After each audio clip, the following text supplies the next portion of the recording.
Hey there, I'm Brian Goulet of GouletPens.com, and it's time for episode number 63 of Goulet Q&A. And I can't believe it's at 63. That's a crazy number to me. But anyway, here I am. I'm a little off on this one because I have to shoot this Q&A in advance, like well in advance. Normally what I do is I try to shoot it the day before it posts. That way it gives Jenny time to do the post-production stuff. But I'm going to be out of town, or I guess at the time you're watching this, I will have been out of town the 19th through the 21st. So I'm not going to be able to kind of prepare things as I normally would. So what I decided to do was shoot 2 Q&As previously. This is really weird because I'm like talking about my present time in the future as if it's the past. Really psychedelic stuff here. Anyway, today's actually the 15th as when I'm recording this video, but this video is not going to post until the 23rd. So I'm having to project out a little bit. So I may not be as like timely with my responses as the questions you're asking. So it's going to throw things off a little bit, but just kind of bear with me. I asked and got lots of good questions in advance. So I don't have any like super time sensitive questions that I'm answering in the Q&A today, but you know, my up-to-date kind of facts and info at the beginning here is going to be a little bit off. So just letting you know that. So I'd alluded last week to the fact that I'm going to be at the Performance Series EntreLeadership training in Nashville with Dave Ramsey and his team. I'm taking my whole leadership team there, or at this point I will have taken it already. It's really weird. Anyway, so I'm just going to be coming back from that at the time this video is going to post. So I will be talking about that more, I imagine, in next week's Q&A. So that will be some good stuff to talk about, lots of exciting things, just trying to build up leadership, delegation, communication, stuff like that within Goulet Pens. Because, it's not just me and Rachel in our house anymore. It's a lot of us here. We got a big team that's working hard every day to be awesome, and a lot of that has to do with communication. We want to be small. We want to think small, act small, be very nimble, be very personal, and to do that at scale is very challenging. So we're trying to do everything we can to make sure we maintain that small kind of mom and pop feel even as we grow. So that's like number 1 priority for us. So that's one of the things we're trying to do. We're going to be putting out some new content. We're going to be just kind of testing some new things, got a really building up our media team here. Back in the early days, it was just me doing everything, and, I would do some things great and some things not so great, and so really trying to get help in some of those areas so that I can be a little more regular, so we can put out some different types of content and not have everything kind of with me as the bottleneck. So that's kind of cool. Jenny and Sarah both have some fantastic ideas and are just doing some cool stuff that I could never dream of myself. So it's really neat to see what they're doing. We got Mike, he's our new media team manager, and so he's really helping to kind of coordinate a lot of this stuff. He's got a lot of good experience in this kind of space. So he's going to be helping, kind of working with me a lot. And doing that, and then we are actually moving 2 wonderful ladies over from our customer care into our community coordinator position, Margaret and Madigan. They're going to be coming, working with social media, Twitter, Facebook, all that kind of stuff. They're also going to be doing, you may have noticed, like Madigan has done a lot of Monday matchups and helping to write a blog post here and there. So the 2 of them are going to come over and kind of help and be kind of like working with me, learning product knowledge and stuff, answering a lot of questions, just kind of being there.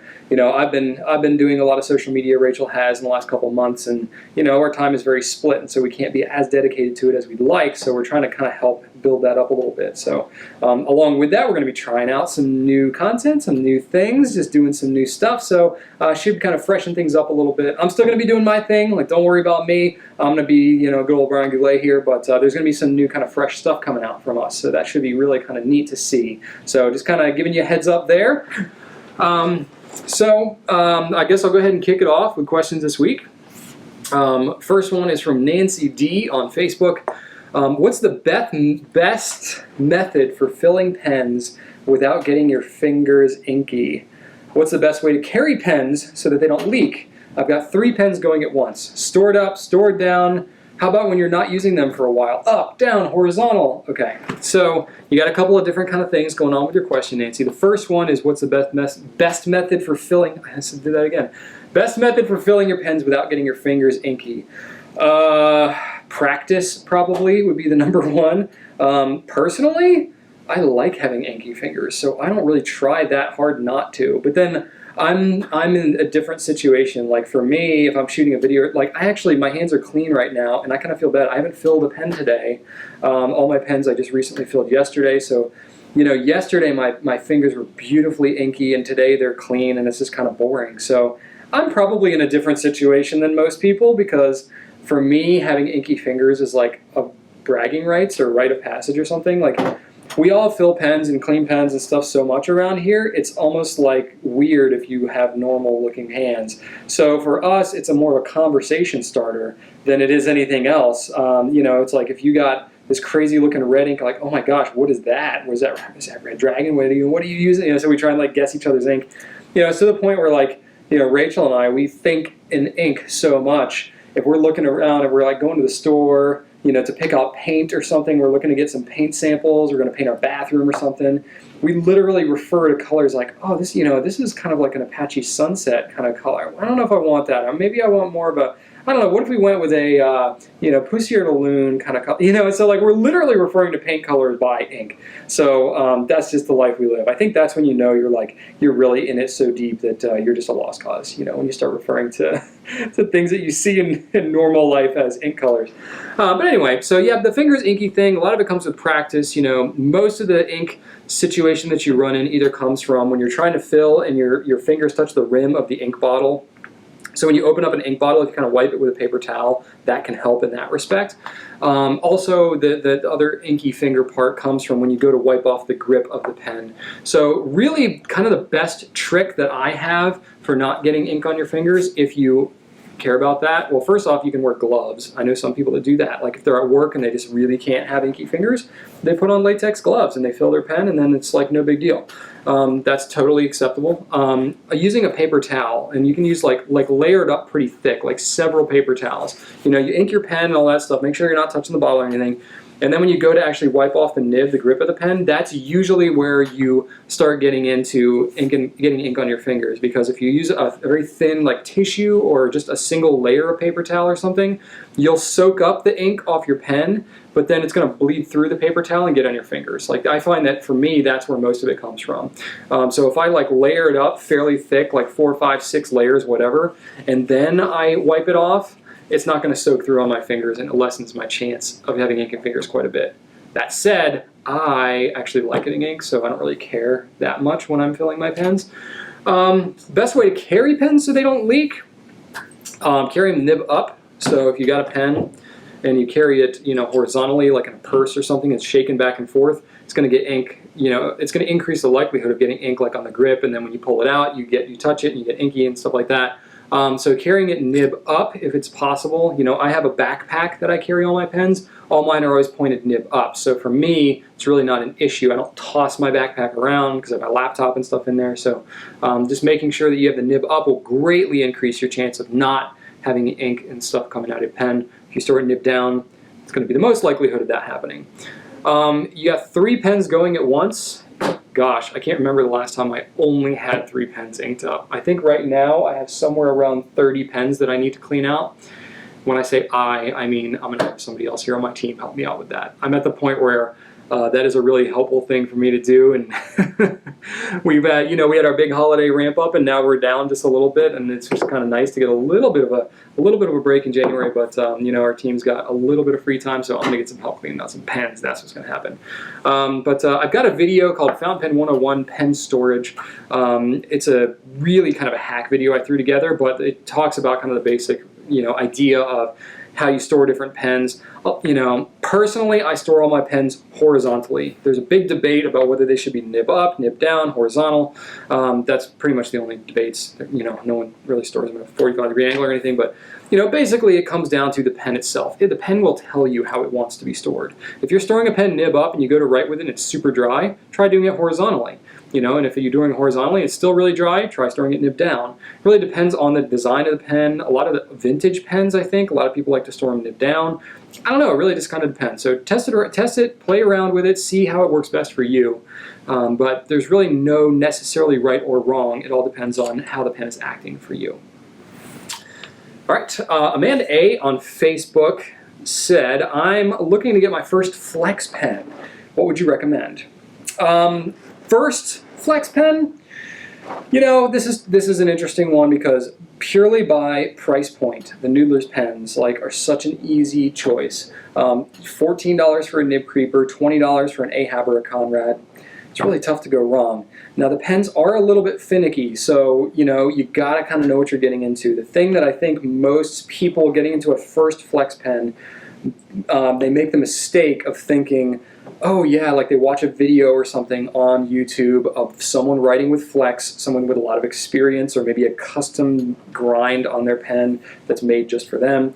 And they see that and they're like, oh, if I get a flex pen, I can write like that. Well, that's saying if I buy a nice camera, I can be Ansel Adams. It's just it's not going to happen right away. It's going to take a lot of practice. So pretty much no matter what pen you get, just be ready to play around with it a little bit. And the Noodler's pens especially, because the nib and the feed is friction fit in there, you can do a bit of adjustment, you can heat set that thing.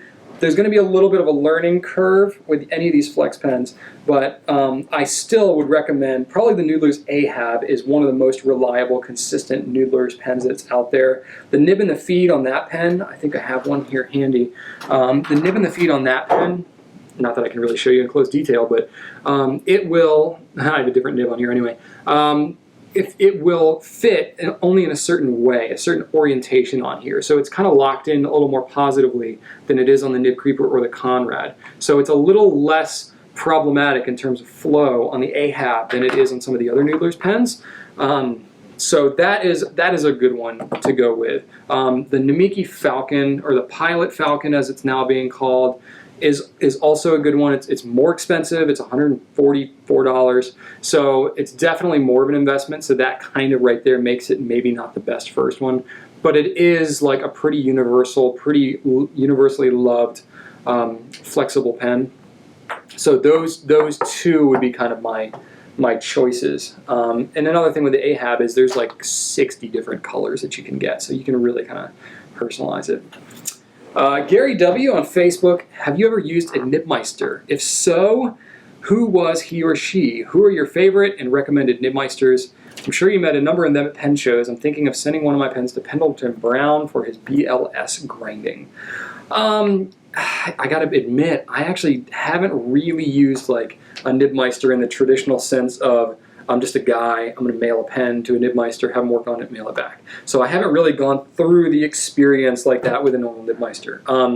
I have had just very little, I haven't actually done really any correspondence with any individual Nib Meister, just in my personal thing. My whole situation is, I'm a retailer, so I need to know how pens work as they're made. I warranty the products. I'm an official authorized retailer for every brand we carry. So if I send off a pen to a Nib Meister and get it back, that is now a different pen than the manufacturer makes. So it voids all warranty and everything. So for me, it's I can get a pen tweaked and stuff like that, sure. But say I got an Inky Pilot Falcon and I got some kind of custom grind or adjustment on it. Now, I can't use that pen in a video or use it for any kind of comparison to anything else, because that is now a special customized pen that's not a Pilot Falcon like you would buy it. So for me, I actually am kind of disincentivized to get my pens custom tweaked. Even my own tweaking and stuff, I kind of minimize that for some of the normal pens that I'm doing reviews, because I really want to know how these pens work as they come from the manufacturer. Now sometimes, for the Lamy 2000 for example, there's kind of a relatively common misalignment of the tines that if you just adjust them a little bit, it can fix it up easily. That kind of thing is not as big a deal because it's not like a grind or changing flow or anything like that. It's just kind of, a little bit of alignment thing, which I've got videos on that, the Goulet loop and stuff, that you can definitely do yourself. That's a really easy adjustment to do. So that doesn't void warranty or anything, because it's not really changing the nature of the pen. It's just kind of more correcting it to make it as it should be. So I don't really go down that road very much. I have had Brian Gray grind a couple of nibs for me from Edison Pens. He doesn't offer that service,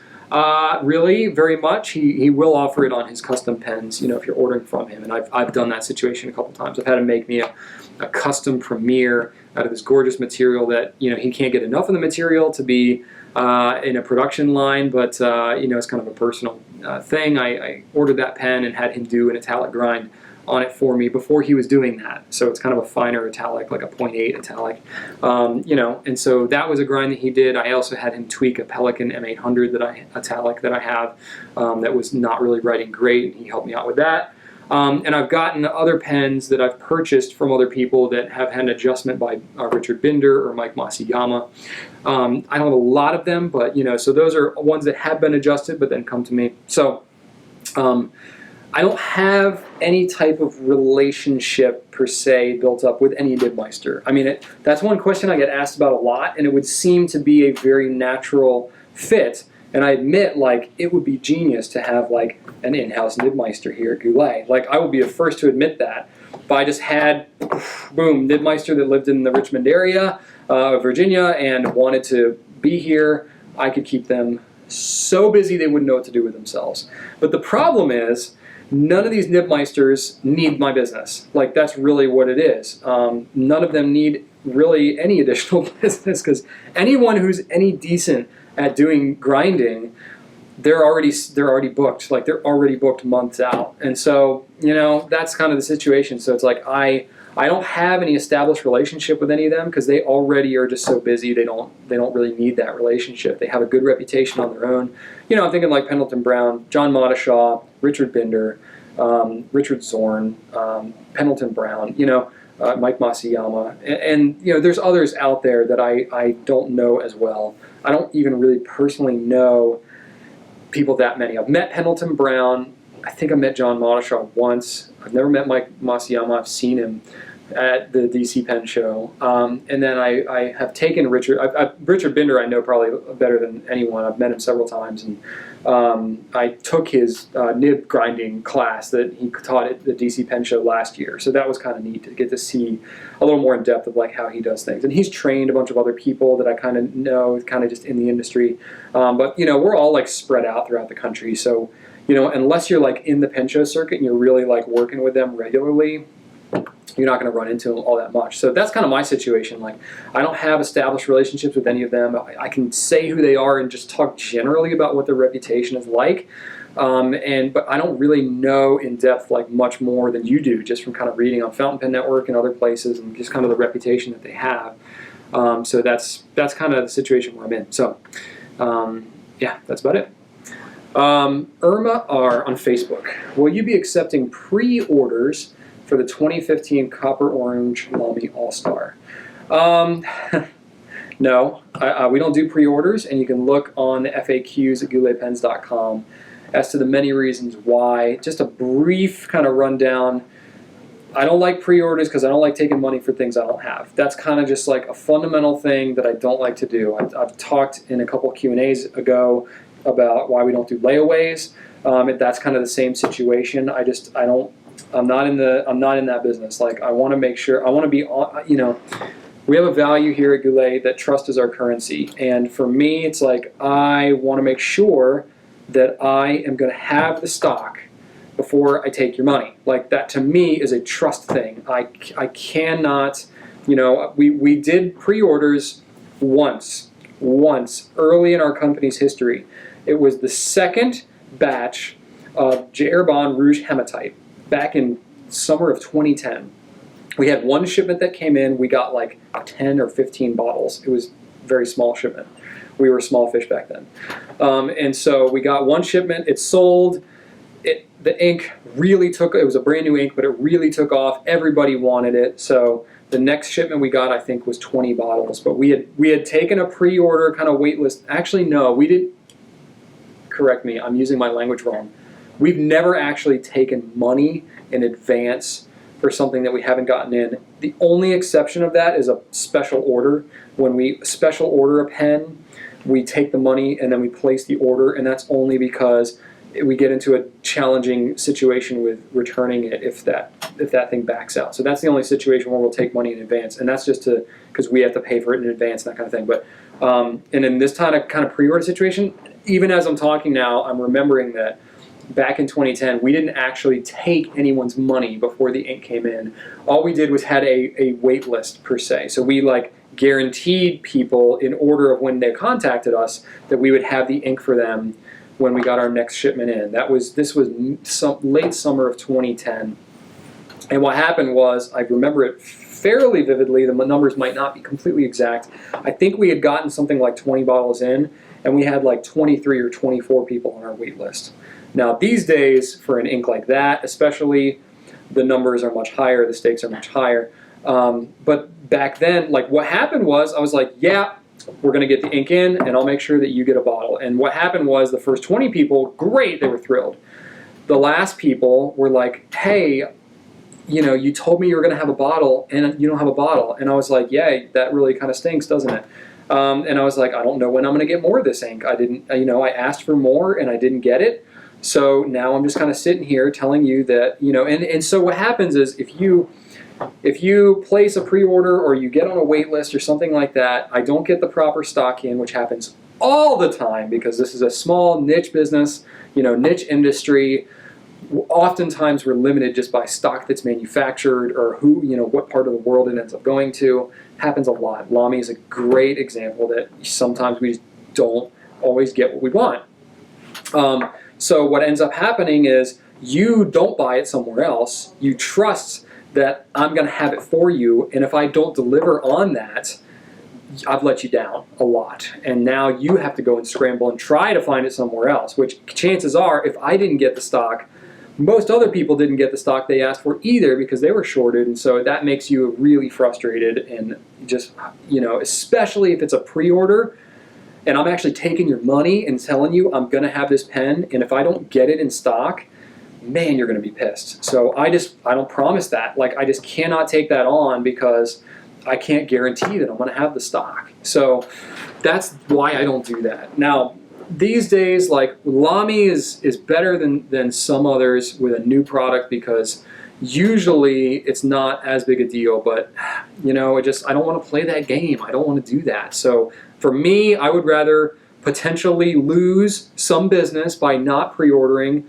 and just wait until I actually have the stock, because I believe, like, fundamentally, like, as a business, that's a better way to do business for me than it is to take pre-orders for things to try to catch, you know, the hotness of it, to just get that quick money, because that's a lot of times the reason why businesses would want to do that, to try to capture the sale while you are really kind of wanting it in that impulsive mode when something first comes out. You know, as opposed to, like, I'm going to say, like, look, I'm not going to have this pen until maybe March or April. You know, I'm not going to take a pre-order in January or February, you know, and so I'm not going to hold your money for several months and then you know, whatever.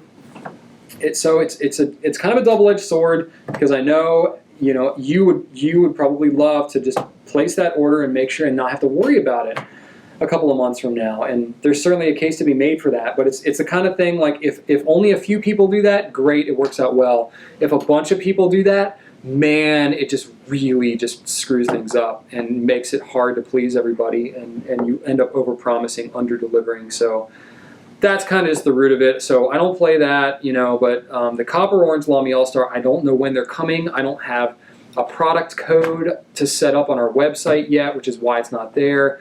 You know, Lamy didn't even officially announce this pen. It got leaked out through a retailer on the internet, and then it got picked up by bloggers. So you're not even supposed to know about this pen yet. I found out about it a little while ago. Sometimes I get a heads up about this stuff in advance, but I'm not allowed to talk about it, so I don't.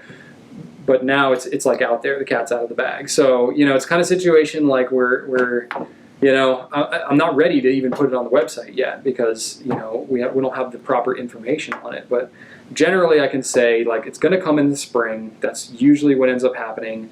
I've heard there's a cartridge that's going to match. We're trying to push them to even put that matching ink in a bottle. I don't know if that's going to happen, but that would be cool.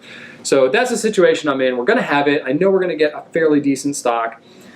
It's just I can't do a pre-order. So that's probably an over-elaborate explanation, but, you know, this is what you get with Goulet Q&As. Chris R. on Facebook. I'm very new to fountain pens and want to try more inks. What is a good low-maintenance noodler's ink for a noob? Yeah, so Noodlers, I mean, it's a great brand. For complete newbies, it can be a little dicey because the properties of some of these inks can be so wild. Noodlers, more than any other brand, makes ink colors and properties that vary more than any other brand. I think I can pretty safely say that. Nathan Tardif, the guy who creates Noodlers ink, is very much he pushes the envelope. You know, he makes inks just because he wants to try to make them. Even from the very beginning in 2003, I think, when he had Noodlers Black, he ran a contest to see if anyone could remove Noodlers Black off the paper and not leave a trace of it and leave the paper intact. And somebody from MIT, a grad student, had removed the ink with a laser that they had on campus. And so Nathan went and developed a laser-proof ink. Like, no one is ever going to need that, but he wanted to do it. So that's where the Noodlers Warden series, Bad Blue Heron, Bad Black Moccasin, Bad Green Gator, and Bad... what am I forgetting? I forget which ones I said already, but there's another one. There's 4 of them. Bad Blue Heron, Bad Black Moccasin, Bad Green Gator, Bad Belted Kingfisher. That's the one I forgot. So those inks were developed to be laser-proof. You know, it's just like crazy stuff like that. And that's why Noodlers is so awesome, because there's so much to talk about there. Some of those you may want to, like, you know, if you don't know what you're getting into, you may want to stay away from those. So there is kind of like a standard line of Noodlers inks, and like Noodlers Red, Violet, Beaver, Blue, Apache Sunset, Forest Green, Army Green, Green Cactus. Even Noodlers Black is fairly conventional. It's permanent, but it's the most popular ink that we sell. I can say that. We just pulled our sales numbers for 2014, and it is the most popular ink that we carry. It's Noodlers Black, 3-ounce Noodlers Black. Yeah, so there's like kind of a standard line. If you look on gouletpens.com under comparison tools, that little bar header, look at the drop down there at the bottom. It's going to be Noodlers ink properties. So we have a spreadsheet that Rachel, my wife, really kind of headed up. I helped, but she really kind of put that thing together and worked with Nathan Tardif to approve everything and look it over. But it's got a rundown of all the Noodlers ink properties, and because there's like freeze resistance and UV glowing and just stuff like that, just like, you know, permanence and stuff like that factors in, lubricated, quick dry, whatever. So if you look at that sheet, look at everything that has no under all those properties. Those are kind of the conventional, just ones that are going to be easiest to clean, easiest to maintain. So you can look at that spreadsheet and see the ones that don't have any permanent qualities or anything like that. The ones that have no by everything is going to be kind of the most straight up conventional ink that you can get from the Noodlers line. Travis W. on Facebook asked, any plans for a video description or overview of Banded Apple stuff and the non-Traveler's Notebook Midori notebooks? You've carried them for a while, but there's no overview for them. I like hearing your insights on the products you carry. Ah, Travis, you're calling me out, man. Calling me out. I totally have neglected Banded Apple. I've totally neglected Field Notes and Crown Mill, those Midori notebooks. There's I can't even tell you. There's so many videos that I've intended to put out that for just one reason or another I haven't been able to. And it's been frustrating because, like, I want to do it all. I never feel like I'm doing enough. Even if I shot a video every single day, I'd be like, why didn't I get 2 a day? You know, just like that's part of how I am. I'm running a company. I got 2 young kids. Like, I was up until 2 o'clock in the morning last night, you know, just like working. And so I'm burning the candle at a lot of ends right now. I'm like Rachel and I joke, it's like, we're not just burning the candle at both ends. We're like a candle with like wicks coming out of every side, and like they're all burning, you know, just like, you know, not to the point where we're like gonna have a mental breakdown kind of thing, but like we got a lot going on. So I'm really trying to do everything I can. The Banded Apple is just one of those things that, like, I just haven't been able to kind of get my act together, prioritize that. You know, there's a lot of things, like we had a lot of new products that came in at the holidays, this past holiday season. A lot of new things. I really like to try to get videos and information out there about new products that come in because they're not as well known. So it's not just I'm trying to push a new product, but it's really that I'm trying to educate about these things that just aren't out there. There's not a lot of reviewers, not a lot of information out there yet. I want to try and get that information out there for you. I really was disappointed with myself about how much I was able to do this holiday season, because we had our website launch and all that. It was just, we just had a lot of competing priorities. So that's a little bit of a struggle, just kind of like opening up to you a little bit. It is very difficult to do what I do here, not to like woe is me kind of thing, but it's just to be CEO and also like producing this content. It's always a conflict of priorities. As soon as I finish this video here, I got to go meet with some vendors that are coming here. Some manufacturers that we represent. They're going to show us some new product and stuff like that. So it's like, which that, and then we're like interviewing people, and we got other things going on, So there's a lot of things that are happening, and that's part of why I can't produce stuff like I did back in the earliest of Goulet days, when I had, 8 hours free every day to work on video stuff. I don't have that anymore. So that's part of why, alluding back to everything I was talking about before I got into the questions for this week, I'm really trying to build up a media team here to help me to produce more content, more education about this stuff. Some of it might end up looking a little bit different style, maybe coming in a little bit different form than my Brian Goulet utilitarian kind of approach, but that's okay. I figure we got a pretty amazing team here, and I think we'll be able to get some pretty exciting stuff out to you one way or another. So we're gonna be trying a lot of different things, but that's the direction I'm looking to head. Because I realize, like, as my company grows, I'm not gonna have more free time, so I got to get help, some delegation, some things like that. So. Banded apple just kind of like lumps into that category. Like, yep, I definitely, original crown mill, pure cotton. Like, as soon as when that came out, almost 3 years ago, on our site, I did just like a quick blog post, like, oh yeah, I plan to review this. Never happened, and it's like, I can't even tell you how many things like that have happened, but we'll get there. We'll get there. That's my goal. Like, I'm never going to rest until like we have full reviews on every product we carry, which is never going to happen, but that's going to be my goal. So you got to have goals to kind of strive for, but that would be one. All right, Stacey W on Facebook said, I love the Goulet nibs. Can you tell me which pens you'll carry that fit the Goulet nibs? I've placed them on a few gin howls, but the feed is extremely wet. Any suggestions on the pens you've found that work best with Goulet nibs? Let me give you kind of a caveat here. Anytime you're putting another brand's nib onto a different brand, you're not going to be covered under either of their warranties. So just, kind of be aware of that. Our original intention with the Goulet nibs was because the Noodlers, Ahab, and Conrad takes a number 6 size nib. At the time, they only had a flex nib option. So we wanted to, have different options for that. Now Noodlers has kind of their own nibs that are a little bit different than ours and stuff, so that's fine. But of all the pens that we carry, that I went through my whole site and I wrote down everything. I hope I didn't miss anything. All the Gin Howe pens that we carry take a number 6. Noodlers, Ahab, Conrad, and Neponset, I'll take it. The Edison Nouveau Premier, the Edison Beaumont, Collier, and Herald. Also the Hudson, but that's discontinued. It's on the way out. The Monteverde Invincia and all of its different versions. Monteverde Prima, Regatta Sport, Impressa, Intima, the TWSBI VAC 700, and the Pilot Custom 823. Now Pilot says in there, like, don't take the nib out, don't mess with this thing. So you shouldn't, but you can. So that's kind of where I stand with all that. I'll have this list in the blog post, so I know it's a lot to remember here, so just refer back to the blog post if you ever want to get that. All right, Mark Z on Facebook. I have a basic question. When cleaning a pen, when is it clean enough? After using a purple ink and cleaning with a large number of bulb syringe flushes, I was still able to see some purple color either on my cloth or after redipping the pen in water a moment later. Do I need to keep flushing it until completely clear?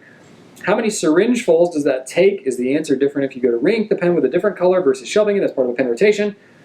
Okay, so the answer is, do whatever you want. Like, okay, so if you're just cleaning the pen and you're going to ink it up with the same ink, like, it's a good idea to do that once a month or so. If you got one pen that you're using regularly, you're going to use that, and like junk is going to get in there. You're going to have paper fibers and dust and stuff. Like, you create static electricity when you write with your pen, so a lot of junk attracts to it. So even if you're using the same ink over and over again, junk builds up in that feed, and it's good to flush and clean it out every month or so. So if you're doing that, if you're going to be cleaning it out and inking it up with the exact same ink, you really don't have to be that careful at all. What you take a bulb syringe and one flush with a bulb syringe will be plenty there. You know, and then take a paper towel, touch it to the feed, kind of just wick out everything else, ink the pen back up, you're good to go. That's all you need for that situation. If you're going to be using a different ink color that's similar, like say I'm using a blue and I'm going to be using a purple, there's a lot of blue in purple, I'm not going to be super like anal retentive about cleaning that thing out. I'm still going to clean it and try and get it good, but I'm not going to be ridiculous unless it's like an ink that I know is not compatible with others. Like if I have a Bay State blue kind of situation, that's a very different formulated ink than conventional inks, so you don't want to mix those together. That's kind of situation where you really want to clean it thoroughly, even if it's a similar color. But you know, if you're using a somewhat similar color, if you're going from one brand's blue to another brand's blue, you don't have to be as diligent about cleaning it out necessarily.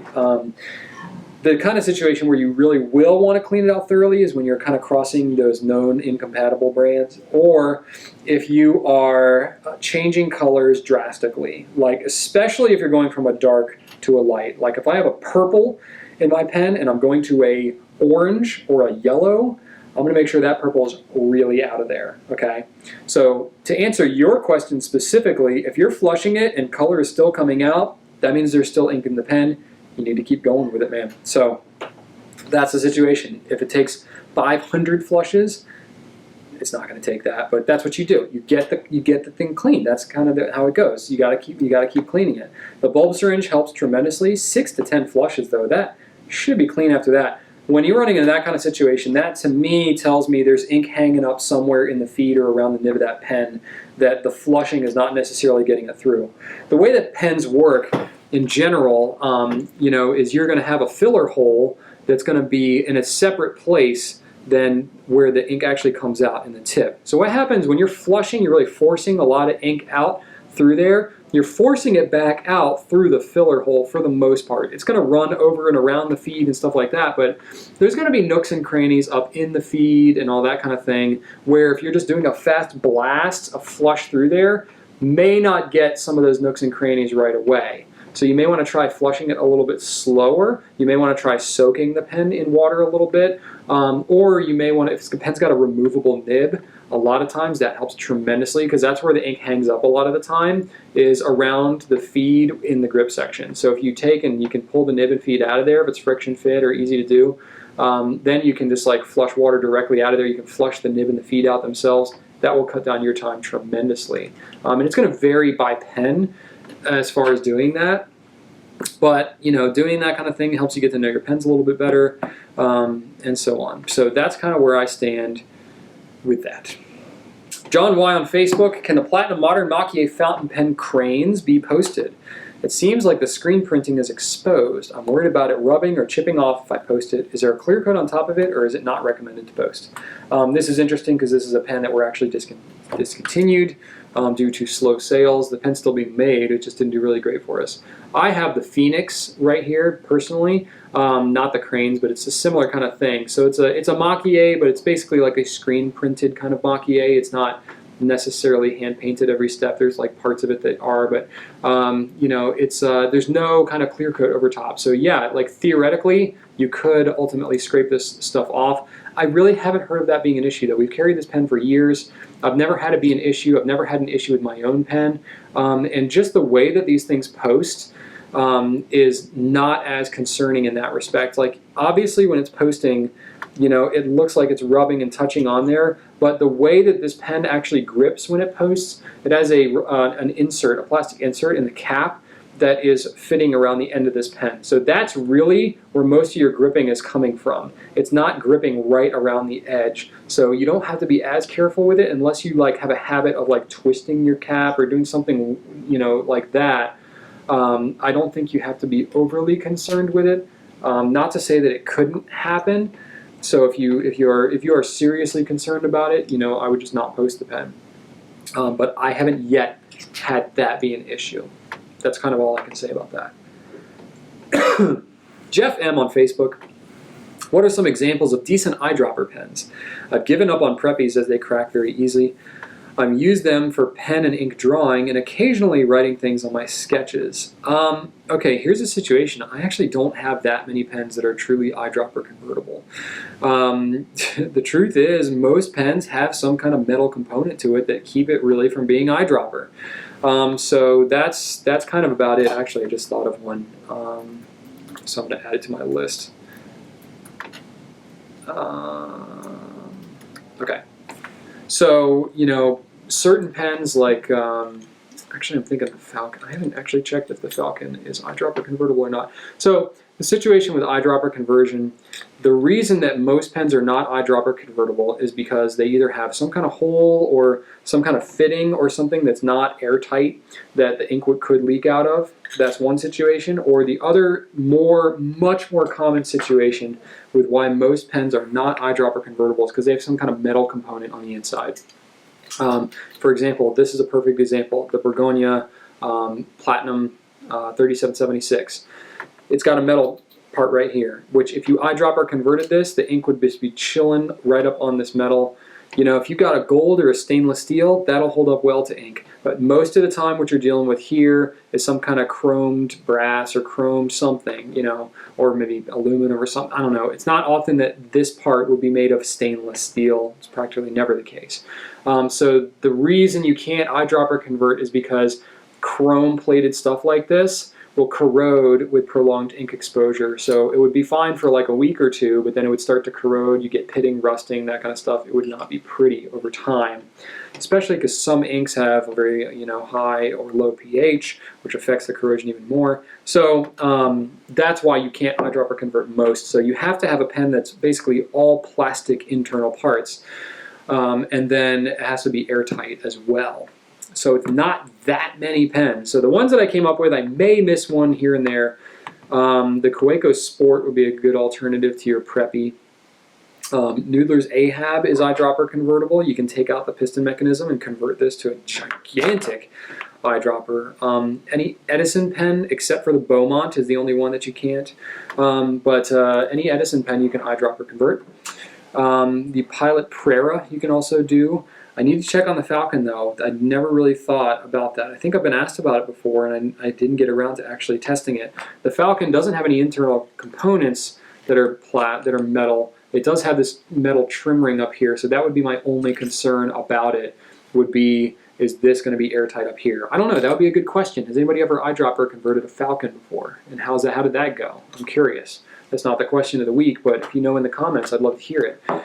So that's about it. That's about all I've got. There may be something I'm missing here and there, can't think of, but that's kind of where it stands. So not a ton of options there, you know, but that's it. Last question I've got. Bill M on Facebook. Does Whiteness of the Whale, Noodler's Whiteness of the Whale, write legibly on black paper? If not, how does it differ from Blue Ghost? Great question.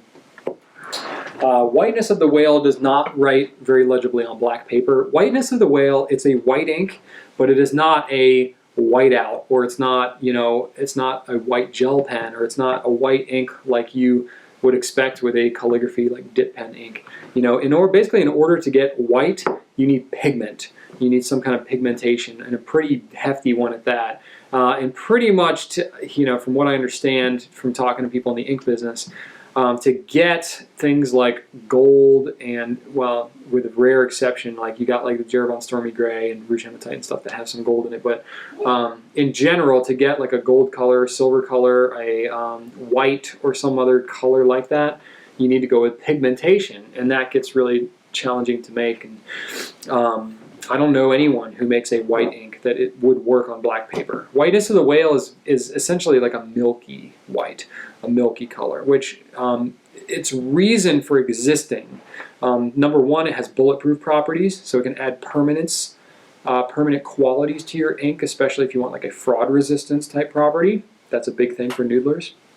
So you can add a little bit of that to another ink to make it permanent and traceable if you are using a conventional fountain pen ink.